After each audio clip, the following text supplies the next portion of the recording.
Matrudevobhava. శ్రీధరయ్యం YouTube channel వీక్షకులందరికీ స్వాగతం, సుస్వాగతం. ఈరోజు మనము 4వ తారీఖు ఫిబ్రవరి నెల 2024 నుండి 10వ తారీఖు 2వ నెల 2024 సంవత్సరం, అంటే ఈ వారం రోజుల పాటు మనకి ఈ తులారాశి వారికి గోచారం ఎలా ఉన్నది, తద్వారా వాటి ఫలితాలు ఏ విధంగా ఉంటాయి, పరిష్కారం ఏమిటి అనేటటువంటి విషయం గురించి మనం తెలుసుకోబోతున్నాము. ఇప్పుడు తులారాశి వారికి మనకి తృతీయంలో కుజ శుక్ర 2 గ్రహాల యొక్క చలనం జరుగుతూ ఉన్నదండి. అయితే ఈ కుజుడు తృతీయంలో మంచి యోగకారుడు అవుతాడు అంచేత, తద్వారా అలాగే చతుర్థంలో రవి బుధుల యొక్క సంచారం జరుగుతోంది. అలాగే పంచమంలో శని స్వక్షేత్రంలో సంచారం జరుగుతోంది. ఇక షష్టమంలో అంటే 6వ స్థానంలో రాహు యొక్క సంచారం జరుగుతోంది. 7వ స్థానంలో గురువు యొక్క సంచారము, వ్యయస్థానంలో కేతు యొక్క సంచారము జరుగుతున్నది. అయితే ఈ సంచారం వల్ల మనకు వచ్చేటటువంటి ఫలితాలు ఏ విధంగా ఉంటాయి అంటే, తృతీయంలో కనుక కుజుడు చాలా యోగకారకుడు అవుతాడు. అనేక విషయాలలో మనకి ధన విషయంలో కావచ్చు, చదువు విషయంలో కావచ్చు, మన పిల్లల చదువు విషయంలో కావచ్చు, ధన విషయంలో కావచ్చు, ఆరోగ్య విషయంలో కావచ్చు, ఏ విధంగా చూసుకున్నప్పటికీ కూడా కుజుడు యొక్క పరిపూర్ణమైనటువంటి అనుగ్రహం మన మీద ఉంటుంది. వారం రోజులు కుజుడు మనకి చాలా, ఈ తులారాశి జాతకులకు చాలా అనుకూలమైన ఫలితాలు ఈ వారం రోజులు ఇస్తాడు. అట్లాగే తృతీయంలో శుక్రుడు యొక్క ఫలితం కూడా మనకి అనుకూలంగానే ఉంటుంది.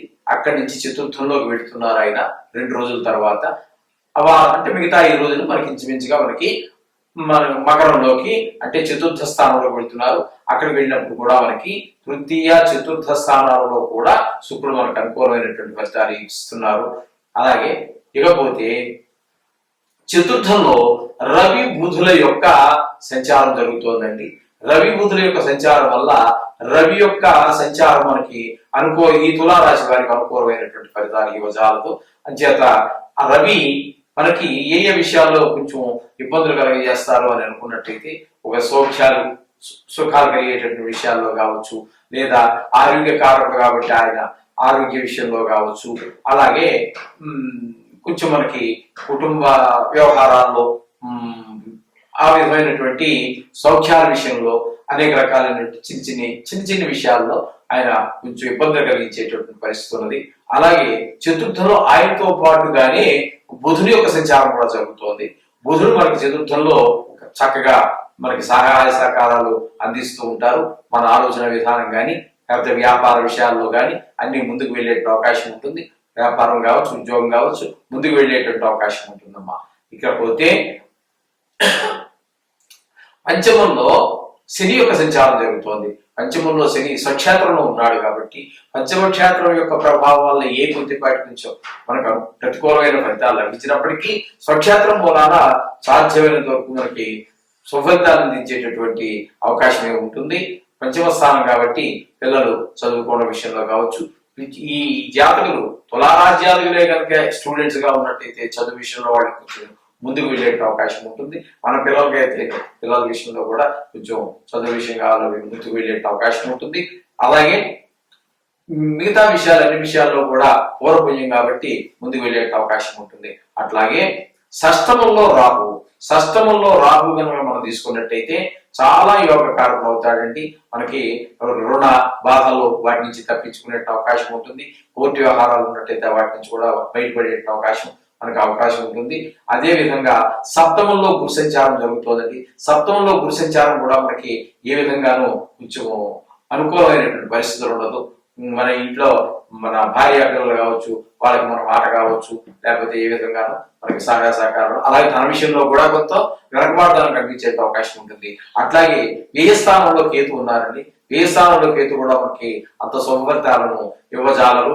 కొంచెం సరైన విధంగా ఆలోచించలేకపోవటం, దైవభక్తి విషయంలో కూడా కొంచెం చేద్దామని వచ్చే వారం చేద్దామని అంటే దేవుడి పూజ కూడా మళ్ళీ ఆఫీస్కి వెళ్ళి వచ్చే చేసుకుందామని అని చెప్పేసి కొంచెం ఆ విషయంలో కొంచెము నెగ్లెన్సీ అంటే అశ్రద్ధ చేసేటువంటి విషయాలు కూడా ఈ విధంగా జరుగుతూ ఉంటాయి. అందుచేత మీకు ఎక్కువగా మొత్తం చెప్పుకోవాలంటే తులారాశి వారికి ఖచ్చితంగా 5 గ్రహాల యొక్క అనుకూలత చాలా స్పష్టంగా కనబడుతున్నది, 3 గ్రహాల యొక్క ప్రతికూలత కనబడుతుంది. కాబట్టి అందుచేత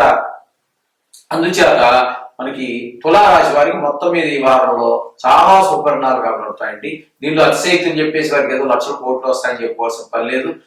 ఎక్కువ గ్రహాలను ప్రతికూలుతున్నా కూడా వాళ్ళని ఏదో భయభ్రాంతులు చేయాల్సిన పని లేదండి. సామాన్యంగా బాగా అంటే మొత్తం మీద మిగతా వారాలు మిగతా జాతకులు కంటే మిగతా రాశి యొక్క జాతకులు కంటే జాతకులకు కొంచెం బాగా జరిగే అవకాశం ఉంది. అంతవరకు మాత్రం మనం ఖచ్చితంగా చెప్పుకోవచ్చు అండి. అతిశయోక్తులు కానీ లేదా అతిగా భయం స్పందించేసి వాళ్ళు భయభ్రాంతం చేయాల్సిన అవసరం లేదు.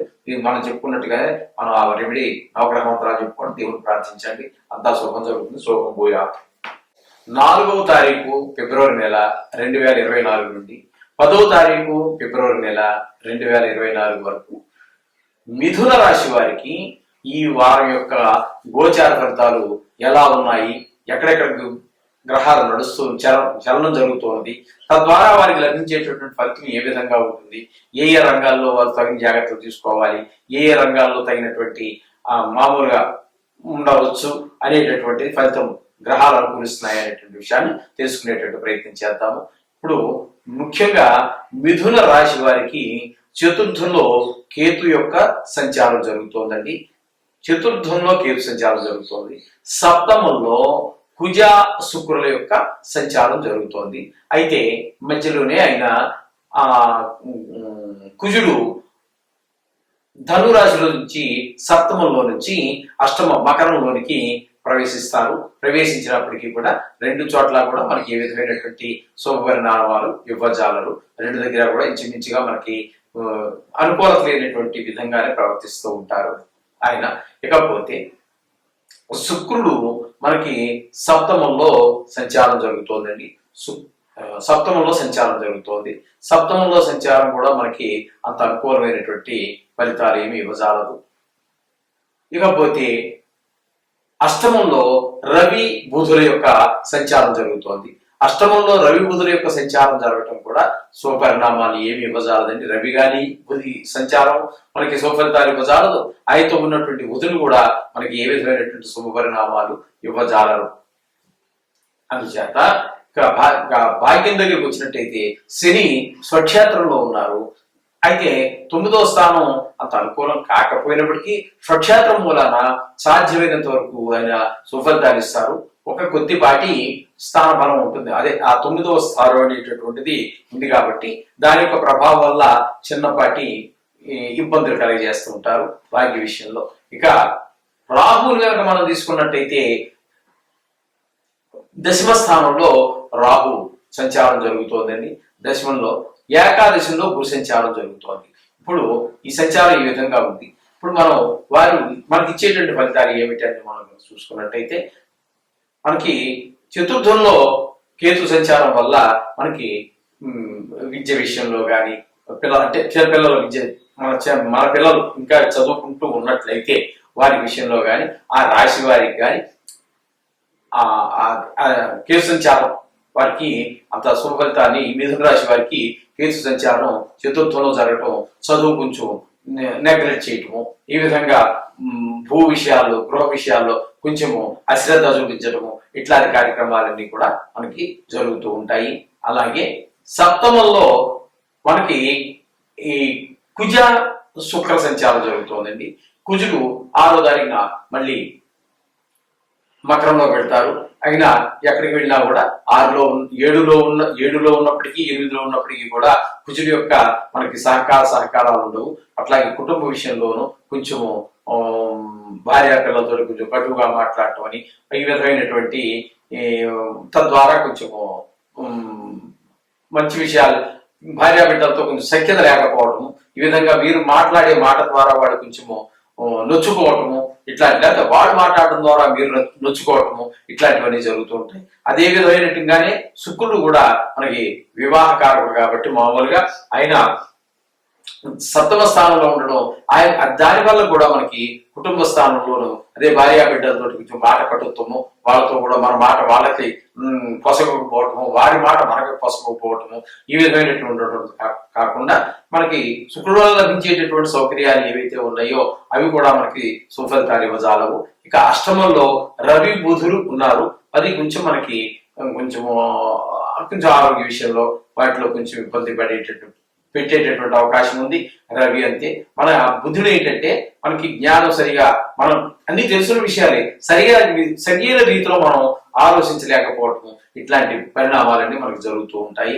ఇక భాగ్యం దగ్గరకు వచ్చినట్టయితే మనం శని స్వక్షేత్రంలో ఉన్నారు, స్వక్షేత్రంలో ఉండటం ద్వారా స్వపరిణామాలు ఇస్తారు. స్థాన ప్రభావం వల్ల కొద్దిపాటు చికాకులు ఉన్నప్పటికీ కూడా సాధ్యమైనంత వరకు ఆయన స్వక్షేత్రం కాబట్టి ఆయన చాలా వరకు సుఫలితాలు అందజేస్తూ ఉంటారు. ఇక దశమంలో రాహు, ఉద్యోగ స్థలంలో, మనం వ్యాపార స్థలంలో, మీరు ఏ వృత్తి, ప్రతి మనిషి ఏదో వృత్తి చేస్తూనే ఉంటారు కదండి, మీ వృత్తి చేసేటటువంటి స్థలంలో మీకు కొన్ని ఇబ్బందులు ఎదురుపడటం, మీ స్టాఫ్ మీకు సహకరించలేకపోవటం, లేకపోతే మీ పై అధికారులు ఉంటారు కదా, వారు మీకు సహకారం అందించకపోవటం, లేకపోతే మీ పైవారే కాదు మీ కింద వారు కూడా మీకు సహాయ సహకారాలు అందించకపోవటం, ఇట్లాంటి కొన్ని చికాకులు పెట్టేటటువంటి అవకాశం కూడా కొంచెం ఉంటూ ఉంటుంది.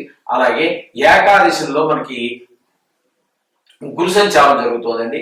ఏకాదశిలో గురు సంచారం మనకి చాలా శుభప్రదంగా జరుగుతూ ఉంటుంది.